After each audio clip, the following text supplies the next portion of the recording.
Alam o itugan ang imong relihiyon para na ako'y idea unsa ano pagtubag imong putan. Mayong gabi sa tanan no. Kanang iyang pangutana mga igsoon ako at dugay ko nagatuyok ang tagbilaran no niya. Ang makatulik bitipender kay ilang pura bro. Salamat kayo. No gamay lang akong pangutana sa imo Brad nga. Saingan mo ba? Paila sa. Brother John Torello. Taga-titip ko. Na ako karon sa Juanes. Pentecostal. So salamat sa Ginoo no nga imo pangutana ganiha nga asa mabasa sa Biblia nga ang pastor nagubra og gisogo nga magkubra og ikapulo. Una, what's 10%? Pangutanon ana asa mo pud mabasa nimo sa Biblia nga naa kay mabasa diha nga ang pastor nangubra og ikapulo. Di naman basahon kay tinuo bagay nangubra mo ikapulo. That is fallacy of anachronism.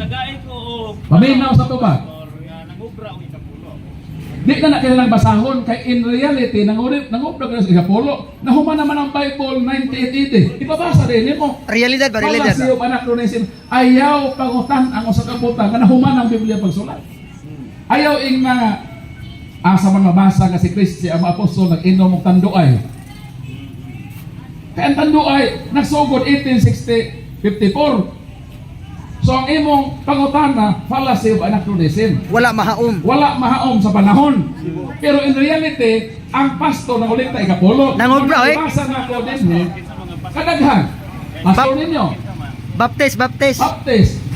Nagsugo kasi kubra bagay nila. Yes. Kubra, eh. Oh, tampong karon sa kaya ko debate sa PBC. Maka na. FBCB. FBC I-prove na ko na ang mga Seventh Adventist nangawat sa ikapulo. Nga naman, nangobra man sa authority. Magdala kong dokumento. Pero sa Biblia, ang pastor mo to o baka nga alagad sa Dios? Pastor nga mo bulig sa simbahan nga gitukod ni Kristo. Dili pastor nga magsupak-supak sa tinukod ni Kristo. Kaya na may duha ka pastor. Basahon naton Efeso unsa ning pastoran ning giingon dinhi. So pakiro sa simbahan ni Kristo o motabang sa simbahan sa Ginoo. Ato na din basahon. Dili kay pastor dayon nga. Ang akong pangutana. Asa bro? Tubagon sa nako bro. Efeso kapitulo 4 versikulo 11. So may giingon din. Ang gasa niya maong ang uban iyang gihimong mga apostoles, ang uban mga propita, ang uban mga pigsangya sa may balita, ang uban mga pastor, ug ang uban matutudlo. Gihimo niya kini aron sa pag-andam sa tibuok katawhan sa Dios, sa Kristohanong pag-alagad aron motubo ang lawas ni Kristo. O sa may lawas ni Kristo, Efeso 11:18, Christ is the head of His body, the church. Kining pastor dinhi, gigasa ni sa Ginoo nga motabang sa simbahan nga gitukod dito. Dili mga taki sa simbahan. Di, ang ingon sa Bible, wala mo ingon nga kanang mga taki sa simbahan. Ang ingon lang diha nga mga pastor, mga evangelist, mga magtutudlo ug mga propeta. Walay pare diha ha. Basta kaya lang yung kanako. Diha. Ngano kay mga kaparian sa unang panahon nagpakasala. Nakita na tuna diha. Dagan kung mabasa sa bersikulo sa Biblia, nga mga pare naghugaw-hugaw sa ilang pagkapare. May problema ko ng pare makasala kay ang pastor makasala man pod. Daghan mga pastor nga mga rapist. Daghan nga mga pastor nga drug addict.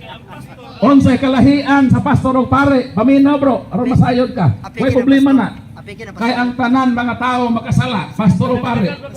Unsa may giingon? Malakyas 3:3, hinloan niya ang mga pari sama sa pagpupli sa plata ug pulawan. Oy, gihinlungan yan. Halad sila sa Ginoo sa husto mga halad. Ay, gihinlungan Kaya yan. halad ang mga pare, hinluan ang pastor. Mabasa nga, hinluan sa Ginoo. Surod nga, bersikulo. Sa daan bitaw pa Salmo, ko to. kung sa pamigiyon din Salmo 132:9. Suluban sa pagkamatarong ang imo mga pare. Why problema kung ang pare makasala, kay makasala mo ng pastor. Pero ang Ginoo naghatag og garantiya nga iyang hinluan ang mapare paghalag iyang suluban sa sapot sa pagkamatarong. Ang pangutana, ang pastor makasala man. Asa mabasa nga ang mga pastor hinluan sa Ginoo kung makasala sila mabuhali sila. Way mabasa, way mabasa. Mo lagi. Ang atong bersikulo, asa na lagi tong ingon nimo nga ikapulo? Asa lagi tong pastor ba? Asa to nga pastor? Wala. O palapakan na to nga wala. Sunod. Surutan. Ganiha mga igsoon, nakadungog ko sa iya nga gisulti nga ang Matthew 6:33, unaha pagpangita ang gingharian sa Dios ug ang iyang pagkamatarong. Siyempre, Nya matud pa sa Ginoo ug ang tanang mga butang igadugang radya kaninyo. idugang basta na sa tinod So simbahan. ang ipasabot ana, ang akong pangutana, anang bersikulo gingharian ba sa mga pari ang gibutang diha? Matthew 6:33. Tubag. Ang Biblia dili kay usa ra ka bersikulo. Ato ipalamahin niya. Ang Biblia dili usa ra ka bersikulo. Unsa man ang giharian sa mga pare? Tubag. Tubag. Paminaw sa tubag. Ayaw sapaw. Paminaw sa Tubag. Gipadayag 5 Jes. Gihimo mo silang gingharian sa mga pare aron mag-alagad sa atong Dios o maghari sa kalibutan. Gingharian sa Dios. Gipadayag uno sa atong pagdidoblahan.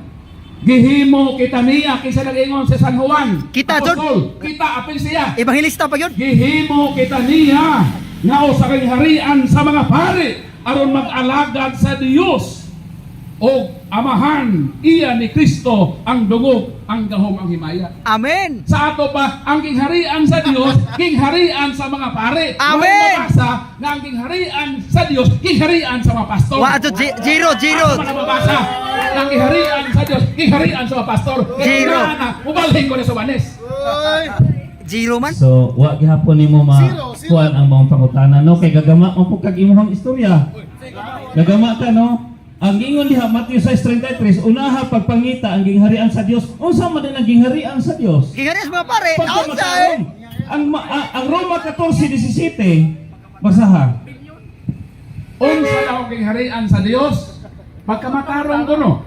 Ato na basahon. Nag-ingon ba nga ang gingharian sa pagkamatarong? Pangitaan. 6:33 basahon na. Pangitaan. Kumawa na imong giingon. Sakto ba na? Sipiat gator. Unaha pagpangita ang gingharian sa Dios o ang iyang pagkamatarong. Unahon nimo ang gingharian unsa asa maghari sa Dios? Gipadayag 5 Jes ang gingharian sa Dios, Nas mga pare. gingharian sa mga pare. Kung makit-a na nimo ang gingharian sa Dios, diha ka magtinarong. Mo nay buti pasabot. Oy dili. Nagingon niya Ginoo nga unaha pagpangita ang pagkamatarong, iulahi ang gingharian sa Dios. Imo mang girambol. Maliko na ko ha. Wa masabti, Brad Paul. Oh. Mateo 6:33. Unaha pagpangita ang gingharian sa Dios o ang iyang pagkamatarong. Wala mag-ingon, unaha ang pagkamatarong, iulahi ang gingharian sa Dios. Unaha ang gingharian sa Dios. Sa to baway tarong Katoliko. Gipadayag, paminaw nakalimutan na. 5 Jes, ang gingharian sa Dios, gingharian sa sakto ni dili. Kinahong gibasa. 5 Jes og 1 sa isa sakto ni dili, sayop ni dili. Basahan ako. Wa di sa naminaw.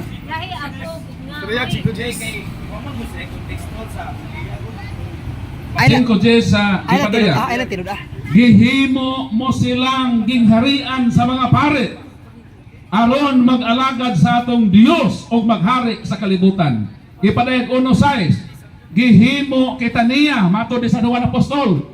Gihimo kita niya nga usa kagingharian sa mga pare aron mag-alagad sa Dios ug amahan iya ni Kristo ang dungog gahom sa walay katapusan. Pangutana mo ni, uyon ka ba nga gingharian sa Dios, gingharian sa mga pare, sayop ba ni o husto?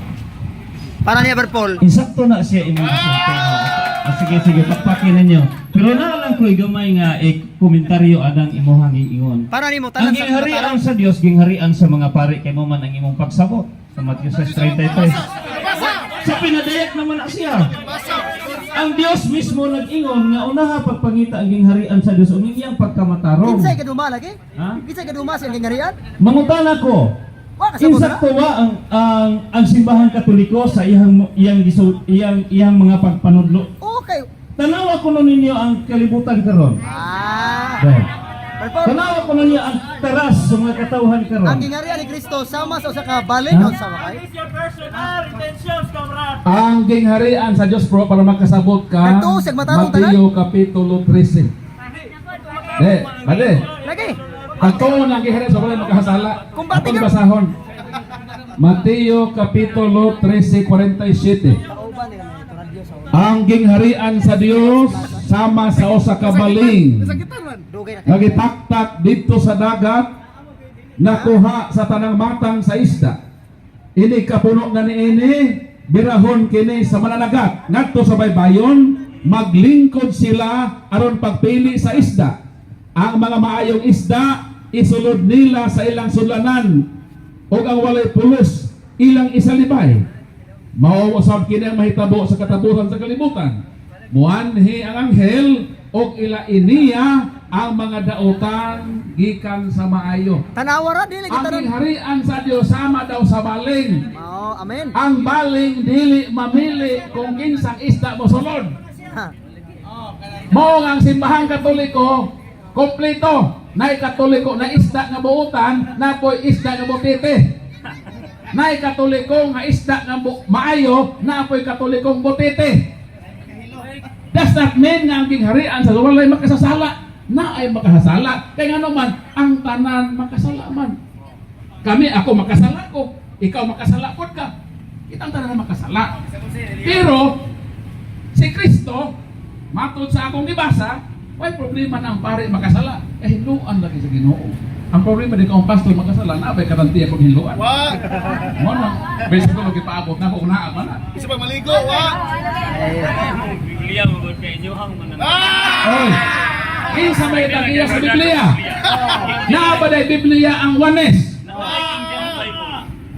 Without the Catholic Church, there is no Bible. Kaya ang Katoliko ang nagasimbol sa Bible. The Bible did not drop down from heaven ready-made, nor it was handed down from the hands of God through His angels landed to the hands of the Pastor Juanes and the Baptist. mangutana ko na. Ang Biblia giasimbol mo na gitawag Bible. By means to. Bol means asimbol. Buti ba sabot ang old inyo giasimbol na? Kinsay nagasimbol? Ang simbahan Katoliko. So without the Catholic Church, Ang King James dili na and yes even ano. Martin Luther admitted that we are compelled to concede to the Catholics that they have the Word of God and receive it from them, and that without them, we should have no knowledge of it at all. Amen. Walay, kung wala ang Katoliko, wala kita'y kasayuran mahitungod sa Biblia. Kay ang wanis, way Biblia, igo rami palit sa bookstore, pag-asimbol sa Katoliko. Nagtuo gila na King James, Brad Paul. Brad Paul, nagtuo gila na King Sige, James. sige, mo transfer mo tag pangutana kay naguma mo gyud kag imong istorya. So, napay pangutana kay ganiha nag-ingon po ka nga adi atong usang adlaw nakadungog ko nga si Apostol Pedro pangulo ninyong pari. Ah, syempre. Asa man mabasa? Ang Pangulong Pare, Hebrew 5:10, mao si Kristo.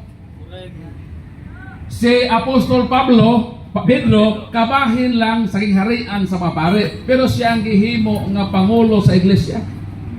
Kay sa Mateo 16, suminguman si Kristo, Tois Petros et superham Petram edificabo ecclesia miam et porte infere non prevalibor adversus iam. Wa masabti, That Brad you Paul. are Peter upon this rock, I will build my church, and even the gates of hell shall not overcome against it. And I will give you the keys of the kingdom of heaven. Whatever you loose on earth will loose in heaven. Whatever you bind on earth will be bound in heaven. Kadang paghatag og susi, ang meaning ana Isaiah 22:22, hatagag susi mahimong pangulo ug amahan. Mao nang sa Pedro nahimong amahan. Nahimo sa amahan sa doon na sa Yahweh. Kung sa meaning sa Yahweh, kuwa ka Yahweh di ka makasunod. I will give you the keys of the kingdom of heaven. Puti pasabot ang gitukod ni Kristo kasi simbahan nga makapahalangit nato. Ug wa na duplicate eh. Why duplicate? Nakaragod na simbahan Katoliko ng susi. Kay naa sa ato, St. Peter, ang sala tinuha ng ila, St. Peter plan. So, Salamat kay Sir Tubag. Isakto, kurik. Kurik ayo nga igsoon. So, Bro, di ba Katoliko mga sauna bro? Katoliko ko. Katoliko mo bro? Nagbata ko nga Katoliko, mga igsoon usa ko ka gitaris sa among kapilya. Lagi. Wala na klaro nga istorya. Bro, ay kabala ka bro. Unya, sakto man to imong sulti dik yung supak adto. Si Pedro mo'y gitagaan og Yahweh, siya pud ang gitagaan dito niya gitukod ang maong iglesia. So mangutana ko nimo, kay si Apostol Pedro mao man ang inyong pangulo nga papa, sumala sa inyong mabasa. Kung unsa man ang mga gipagpanudlo ni Apostol Pedro, gisunod ba ninyo? Kay siyempre og imong papa, imong hagyod nga labaw, ug unsay order, Sunod yun. musunod yun mo. Sunod bitaw ni. Salamat sa Ginoo. Di ko gusto nga magtubag mo og wala mo magsunod. Sunod So, yun. mangutana ko nimo, Prodigal son Karon, meron uban. Prodigal son. si Apostol Pedro, the day of Pentecost, basam gina nato no. Si Apostol Pedro mao ang nagwali anang dapita. Unang nagwali. Nilibok, mao na siya ang unang iglesia pagkatukod sa iglesia mga igsoon ang the day of Pentecost. Oh, pero dili Pentecostal. Dili Pentecostal ha? Amen, amen. Gibutan na para maristro ta sa sect ba? Bisa para ko sa inyo. Hoy, wa maristro mo oy. Pati din. Ha? Maristro. Sige. Kinahanglan pasakop po sa gobyerno. Si Piatay. So Taysa, mangutana ko.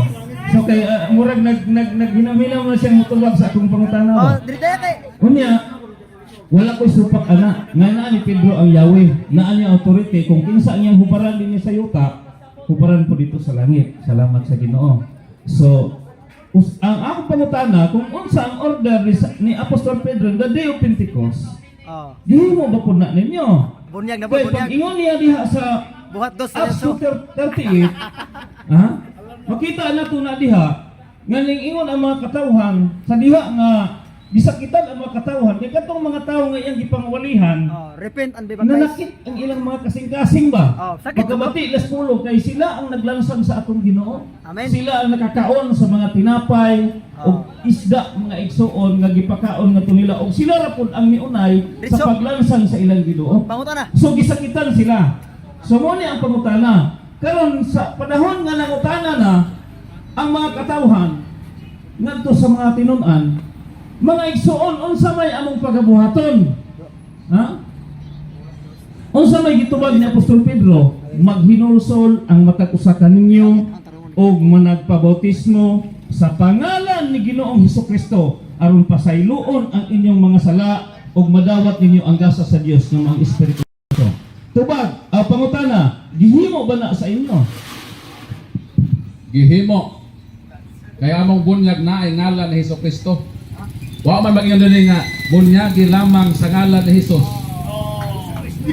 Wa man ingon din nga bunyagi lang sa ngalan ni Hesus. Ang among bunyag sa ngalan sa Amahan, sa ngalan sa Anak, so na Hesus gapon, wa anak. Kaya mo may sugon ni Hesus sa Mateo. Wala, kay si Kristo dili man na sa Kristo, nagsugo man sa Kristo. Panlakaw ka mas tibok kalibutan. Bunyagi sila sa ngalan sa Amahan, sa Anak, so na kaya po ng ngalan ni Hesus. Ninanawag. Ang isugon ni Hesus. Kay kini man kung imong giingon ro sa buhat 2:38, maumanggod ni ang bunyag ni Hesus. Karo ba? Ang bunyag ni Hesus mao nang sa ngalan sa Amahan, sa Anak ug sa Espiritu Santo. Mo nang sa didake kaya church history, ang mga early Christians namunyag yun sa ngalan sa Amahan, sa Anak ug sa Espiritu Santo. Kaya kung walay ngalan sa Amahan, ngalan lang ni Hesus ang imong ibunyag, mo nang mahitabo. Asa bro, patubag sa kubo. Gipaminaw mo kasi mong tubag. Buhat Kapitulo 8, versikulo 16. Kay ang Espiritu Santo wala pa man makunsad bisan usa kanila, nabunyagan lamang sila sa ngalan sa Ginoong Hesus Unya gipandungan sila ni Pedro ug ni Juan o ang ilang makamot sa ilang makamot ngadto sa magtutuog nakadawat sila sa Espiritu Santo. Ang problema ng bunyag lang po sa ngalan lamang ni Jesus. Nagka-problema sila ewa makadawat sa Holy Spirit. Dito ko ba? Mo na amo kompleto dili kay sa ngalan lamang ni Jesus, sa ngalan sa Amahan, sa Anak ug sa Espiritu. Kay kung sa ngalan lamang ni Jesus nahitabo nga way Holy Spirit nga mikunsan. Mo nang sa Katoliko na Holy Spirit kay kompleto gud. Amahan, Anak, Espiritu Santo. Imo man bawasan nga sa ngalan ni Jesus. Ang sugo sa Ginoo sa ngalan man sa Amahan, sa Anak ug sa Espiritu Santo. So, mao na nga kung ngalan lamang ni Jesus, mao nang resulta why Holy Spirit. Sa ato pa ni supak mo sa Ginoo, ni Pedro. Wala Eh, gyud. wala na yung kumana ang sa ngalan ni Kristo. Wa mi mosupak sa Ginoo. Ang sugo sa Ginoo, bunyagi sila sa ngalan sa Amahan, sa Anak ug sa Espiritu Santo. Wa mi misupak sa Ginoo. Wa kon misupak ni San Pedro. Ngano man? Wa pa may sabi nga bunyagi sila sa ngalan lang gyud ni Jesus ra, way labot ang Amahan ug Espiritu Santo. Man isip wa man si Jesus. Basahan nako. Kung nag-ingon ba din si Matthew 28:18. Di, basahan nako tong kuan. Imong bersikulo og nag-ingon ba dito nga bunyagan lang sa ngalan ni Jesus, way labot ang Amahan ug Espiritu Santo.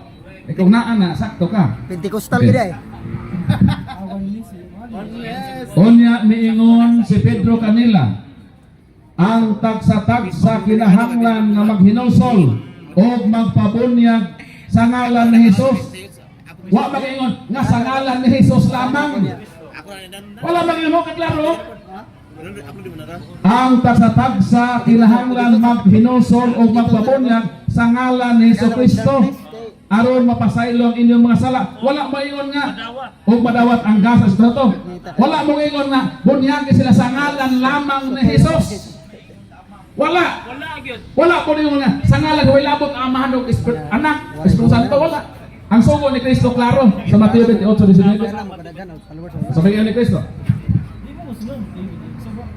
Tungod niini sa inyong pagpanlakaw himoa nga ako mga tinun-an ang tanang katawhan sa tibuok kalibutan.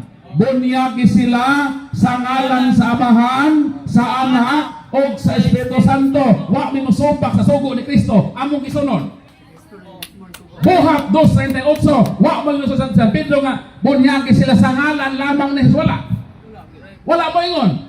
Sa ato pa anong imo man ipaapil ang Amahan ng Espiritu Santo, ang sugo ni Kristo. Amahan man Anak Espiritu Santo. Kunang gituman na mo ang sugo sa Ginoo. Asa may imong labas ang Ginoo si Pedro.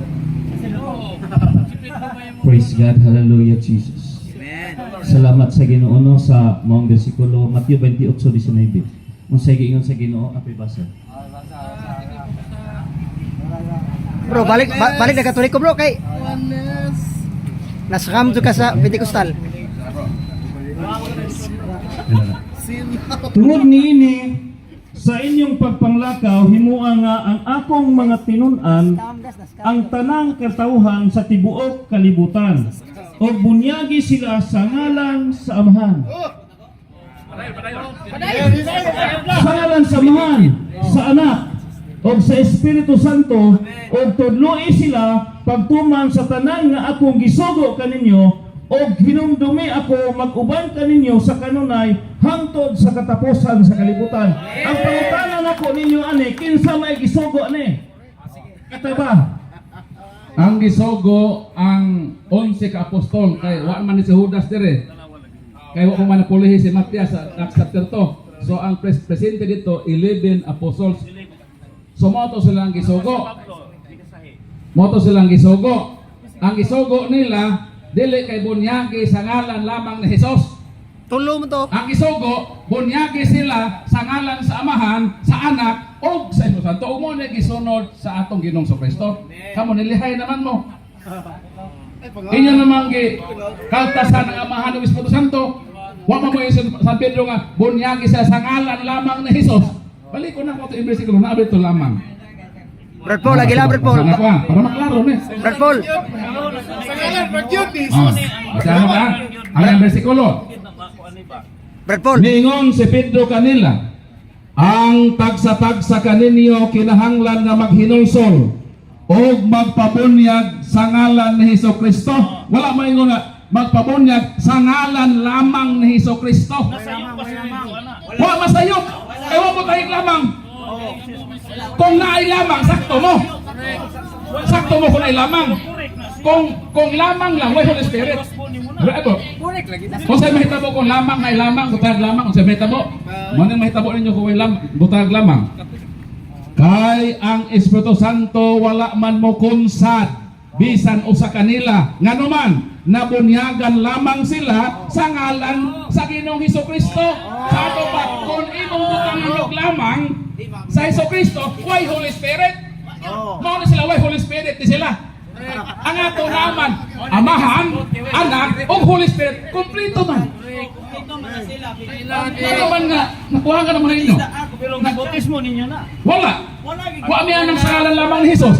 Ang amo, sa ngalan sa Amahan, sa Anak, o kamo misupak. Ang sugo ni Kristo. Imo ganang gibasa. Bro, ayun na. Isa bro. Mangutan na lang ko. Gamay lang, kurihi lang gamay no kay kita ani naghisgot ra man puta sa kamaturan sa pulong sa atong buhi nga Dios unya. Ang ako lang yung gusto nga kining maong bersikulo mao ni siya ang correct kay dihang dapita sa tigom nila ang the day of Pentecost diha si Apostol Mateo in town. Wa gyud mo ba raw si Mateo ba? Pedro dili na mo ang gisugo dito sa Mateo 28:19. Authority. Nya kung naapay laing mga apostoles nga akong itugaan ninyo nga nagbautismo gyapon sa pangalan ni Jesus si Apostol Pablo. Wala siya sa sugo. Why lagi problema ng bautismo sa ngalan ni Jesus? Ang problema diha ko na ay lamang sama sa inyo nga way Amahan, way Holy Spirit. Ngano man? Kay kanang paglitok ni San Pedro dili man ang aktual nga pagrito sa bunyag. Pero pag aktual na kadto na ka Kristo. Nagwali pa man siya diha nga pabunyag mo sa bautismo ni Kristo. Sabi na sa bro. Kanang do sa delusok nagwali pa na si San Pedro. Dili pa na aktual nga bunyag, dili pa na aktual nga pag-perform sa baptism. Dili na mao ha. Nagwali sa nga magpabunyag mo sa bunyag ni Hesukristo. O kung sa man ang bunyag ni Hesukristo, baliki ang Mateo 28:19. Bunyagi sila sa ngalan sa Amahan, sa Anak, o sa Espiritu Santo. Ayaw butang nga sa ngalan lang ni Jesus sama sa gihimo sa Juanes. Wa man nabasa din nga sa ngalan lamang ni Jesus. Bunyagi sa ngala sa bunyag ni Hesukristo. O kung saan ang bunyag ni Hesukristo, Mateo 28:19. Bunyagi sila sa ngalan sa Amahan, sa Anak, o sa Espiritu Santo. Kung bukangan mo sa ngalan lang ni Kristo, why Holy Spirit? Buhat sa Corinto City. May problema lagi na. Kaya wa man ay lamang. Yes, Corinto City. Makutana po ninyo na abay mga apostoles nga nagbautismo gaman anak. Corinto City. Wala. Tagay ko na mo sa bersikulo nga nay Kining matawhanan. Bro, kami na bro. Di mo na bersikulo bro? Kining matawhanan nakadawat sa Espiritu Santo. Ingon na kami nakadawat usap. Doon na ba kayo makapugong nga bunyagan sila pinagi sa tubig? Bersikulo 48. Busa misugo siya nga bunyagan sila sa ngalan ni Hesukristo. Walay mabasa, bunyagan lang lamang. ayaw na butang iglamang. Uy, Sa ngalan. sangat wanis man mo. Wanis man mo. Isang ngalan sa Wanis man ang inyo. Sa ato pa, wala mamunyag gihapon sa ngalan lamang ni Jesus. Kundi sa bunyag na nga gisugo ni Kristo, mabalik na ka sa Mateo 28:19. Si Kristo may nagsugo. Si Kristo may nagsugo. Dili kita Asa man ang imong tumanon ang nagsugo ang mituman? ang nagtuman gid mo imong Ay dili, ang nagsugo. Nausa man inyo. Sa ato bang inyo hinuon, mas ang inyo hinuon, inyong tuohan nyo si Pedro kaysa Ginoong Hesukristo. Lahi na siya bro.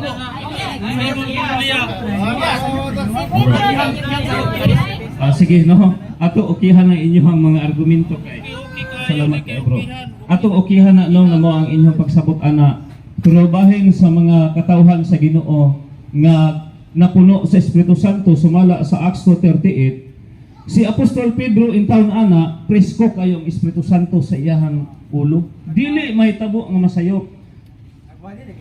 Nagwali lagi, pero kung imo tanawon ang 41, dunay 3,000 ka mga katawhan nga nidawat sa bautismo sa pangalan ni Ginoong Jesucristo.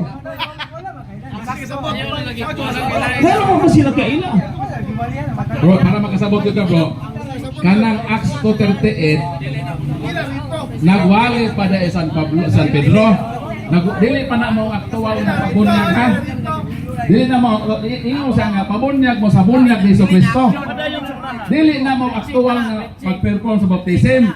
Iya sang giinganyo ang mga tao pabunyag mo. Dili pa na sa aktual nga bunyag nga ang gigamit. Bunyagan ko kamo sa ngalan ni Jesucristo. Dili.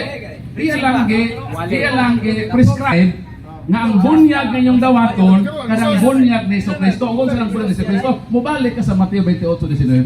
Gihimo ba sa mga apostoles? Gihimo lagi na sa mga apostoles. Kay kanang dosa do dili pa na sa aktual na bunyag. O man nagisugo.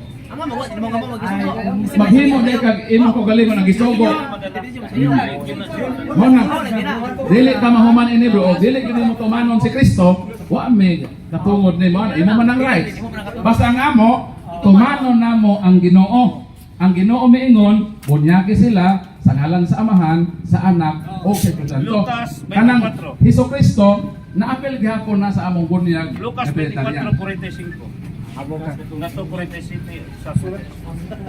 Lucas 24. 24. 34. 45. 24:45.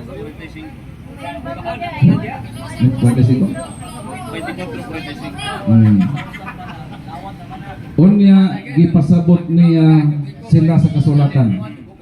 Og miingon sa kanila, kini mao may sulat sa mga nga ang Mesiyas kinahanglan nga mag-antos ug unya mabanhaw sa katulong adlaw. Kinahanglan isangyaw pinaagis ang iyang ngalan, ang mensahe may tungod sa paghinulsol ug sa pagpasaylo sa mga sala ngadto sa tanang mga nasod sugod sa Jerusalem.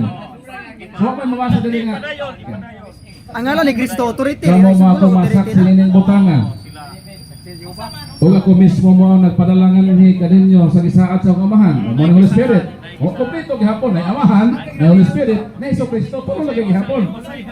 Apan kinahanglan maghulat kamo din sa syudad. Hangtod kamo konsar kayo ang gahom, ikaw katan tulo gihapon. Kay na may Amahan, na po Holy Spirit, na po si Jesucristo. So ay gihapon mawa ang tulo. So na gihapon ang presensya sa Holy Trinity. Gamay lang ako bro.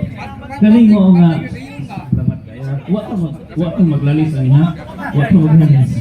So ako lang gid ani. Kaning niya sa panahon ni mga igsuon nga ang mga apostoles sa Ginoo nga nagpanglakaw sila, pagsugo dito sa Mateo 28:19, wala intam sila magbuhat. Oy. Pag abot sa Mateo 28:19, hangtod na sa Marcos, ang sunod niya kay Marcos man. Wa gyapon sila nagbuhat man. Pag abot sa Lucas 24, gi-ablihan gyud sa Ginoo ang ilang mga salabutan sa iyang mga tinun-an aron makasabot sila sa kasulatan. Nga naman close man ang ilang hunahuna gyud. Wa man sila Espiritu Santo. Kung sa giingon sa Ginoo, na tanawa, di tarungon lang gyud nato pagsabot ba. Kung sa giingon din na kamo mao ang akong mga saksi ni ining mga butanga. Og ako mismo mao ang magpadala kaninyo sa gisaad sa akong Amahan, ha? Apan kinahanglan maghulat kamo dinhi sa siyudad. Ayaw sa mo pagbuhat, paghuwat sa mo dinhi, hangtod nga masuluman kamo sa gahom nga gikan sa kaytas-an, kano sa man ni nahitabo. The day of Pentecost. Wala lagi na siya problema. Pero kinahanglan ang pattern nato atong kuhaon. So, bro, ano lang bro, hindi kita ni maghuman. Basta nga mo bro, among tumanon ang sugo ni Kristo. Kundi ka mo tuman, wa na may anak. Wa na may anak. Kaya mo ang among gisulod ang Ginoong Kristo man. Si San Pedro kon mo ingon nga, dili na mo munyag sa Amahan o gusto lang ako ngalan na. Wa man mag-ingon. Sa ato pa, sakto gyud ang Katoliko. Nga ang gituman gyud nila ang Ginoong Kristo. Ano sakto kung dili ka mo tuman sa Ginoong Kristo, imo Okay. ang tulubagon sa Ginoo. Bible study na, Bible study na. Imo ang tulubagon. Basta kami ako na gituganan. Yang sugo gid sa Ginoo, iya gong gitugon nga Dili, why problema lagi na. Ang dito matasaw ko sa Ginoo. So mora to bro, di na ta magtaas ana basta ang amo gituman namo ang Bible study na, Kristo, Bible study na. bunyaki sa kalansamahang sa anak o sa Espiritu Santo. O kung dili mo musurod anak, inyo po na siya nga kagawasan. Salamat kayo sa inyong panahon po. God bless po.